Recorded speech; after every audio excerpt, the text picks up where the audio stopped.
مرکز مطبوعات وزارت کارهای داخلی تاجیکستان روز 4 ایول سال 2023 خبر داد که در صدمه شام 2 ایول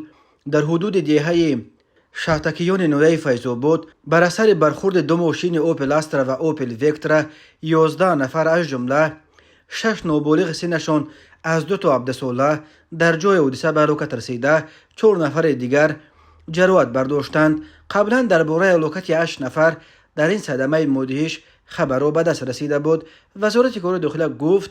اوپل استرا به سمت مقابل رو برآمده به اوپل وکترا برخورده است. این پرقربانی ترین صدمه در سال 2023 در راههای تاجیکستان به شمار می رود. وزارت کارهای داخلی اسم همه قربانیان این صدمه را نشر کرد. بنا به اطلاع رسمی شام 2 ایول سال 2023 تقریبا ساعت 20:40 دقیقه راننده ماشین تمغه اوپل استرا تحت اداره عبادزاده محمد صادق سال تولدش 1993 ساکن نویه فیض‌آباد هنگام حرکت از سمت شهر وحدت به سمت شهر روغون در حدود دهه شهتکیان نویه فیض‌آباد به سمت مقابل راه برآمده به ماشین تمغه اوپل وکترا تحت اداره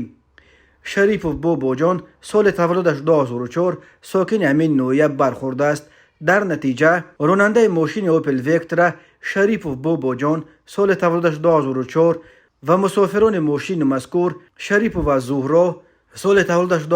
2006، خرسال شریف و خدیجه سال تولدش 2018، دولت و سبحان سال تولدش 1998، عبدالرحمن زاده طلبشوی دلشاد سال تولدش 2007،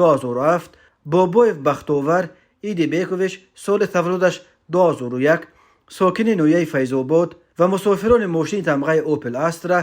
نگمت و مرزیه سال تولدش 1959، خرسال حلیموف ایوب جان سال تولدش 2017،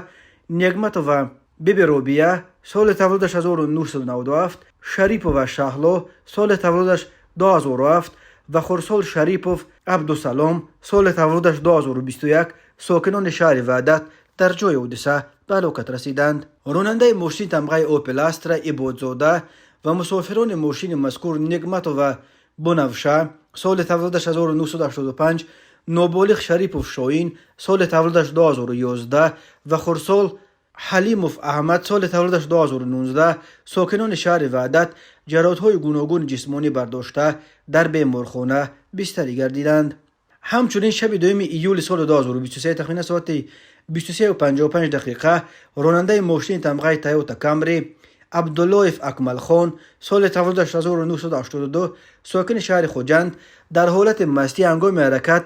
در چهارراه‌های کاپیراتور شهر خوجند در روبروی ایستگاه مسافرکشانی ظفر به خطری حرکت راه را تامین کردن نتوانسته پیاده‌گرد اسماعیل زاده طالب سال تولدش 1975 و فرزندش اسماعیل زاده مدینه سال تولدش 2004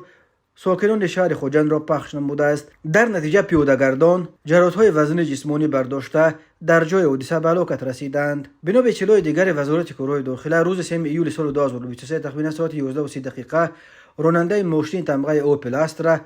محمدیف اسلم بیک سال تولدش 2000 ساکن شهر دوشنبه هنگام حرکت در راههای ماشینگرد دوشنبه باختر در حدود جماعت دیوت فخرآباد نویه خراسان از عهده اداره نمودن واسطه نقلیات نبرآمده به طرف راست راه برآمده ماشین را به چقوری کنار راه چپ کرده است. در نتیجه مسافر ماشین مذکور نابالغ ناصرف خسرو سال تولدش 2007 ساکن همانجا در جای حادثه به هلاکت رسیده است. وزارت کارهای داخلی گفت از روی این حادثه تحقیقات ادامه دارد.